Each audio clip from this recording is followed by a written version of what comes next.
ಎಂಡೋಮೆಟ್ರಿಯೋಸಿಸ್ಗೆ ಏನಾದ್ರು specific diet ಇದೆಯಾ ಅಂತ ತುಂಬ ಪೇಷಂಟ್ಸ್ ಕೇಳ್ತಾರೆ. ಮೈಲ್ಡ್ ಎಂಡೋಮೆಟ್ರಿಯೋಸಿಸ್ ಇರೋರಿಗೆ ಕೆಲವೊಂದು ಡಯಟ್ ತೊಗೊಳ್ಳೋದ್ರಿಂದ ಹೆಲ್ಪ್ ಆಗ್ಬೋದು.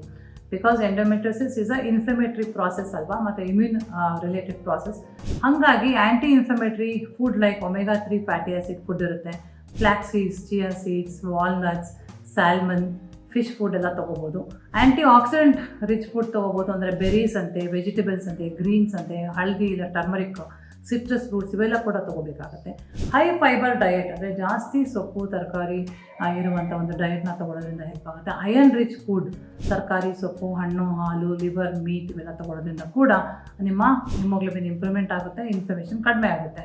ವಿಟಮಿನ್ ಡಿ ಮತ್ತು ಕ್ಯಾಲ್ಶಿಯಂ ಸಪ್ಲಿಮೆಂಟರೀಸ್, ಡೈರಿ ಪ್ರಾಡಕ್ಟ್ಸ್ ತೊಗೋಬೋದು, ರಾಗಿ ತೊಗೋಬೋದು, ಸನ್ಲೈಟ್ ಎಕ್ಸ್ಪೋಜರ್ ಮಾಡ್ಕೋಬೋದು, ಎಗ್ಸ್ ತೊಗೋಬೋದು.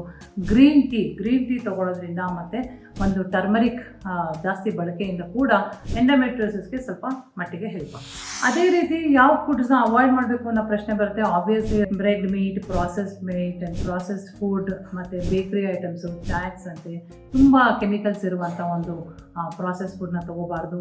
ಮತ್ತು ಟ್ರಾನ್ಸ್ ಫುಡ್, ಎಣ್ಣೆಲಿ ಕರಿದಿರೋ ಐಟಮ್ಸ್ನ ಜಾಸ್ತಿ ತೊಗೋಬಾರ್ದು. ರಿಫೈನ್ಡ್ ಕಾರ್ಬೋಹೈಡ್ರೇಟ್ಸ್ ಅಂದರೆ ತುಂಬ ಶುಗರಿ ಫುಡ್ ಇರುತ್ತೆ. ನಿಮಗೆ chocolates, ice creams, bakery products, cakes ಅವನ್ನೆಲ್ಲ ಜಾಸ್ತಿ ತೊಗೋಬಾರ್ದು. ಕಾಫಿ ಮತ್ತು ಆಲ್ಕೋಹಾಲ್ ಕೂಡ ಅವಾಯ್ಡ್ ಮಾಡೋದ್ರಿಂದ ನಿಮಗೆ ಎಂಡೋಮೆಟ್ರಿಯೋಸಿಸ್ ಸಿಂಪ್ಟಮ್ಸು ಕಡಿಮೆ ಆಗುತ್ತೆ. This is about diet in endometriosis.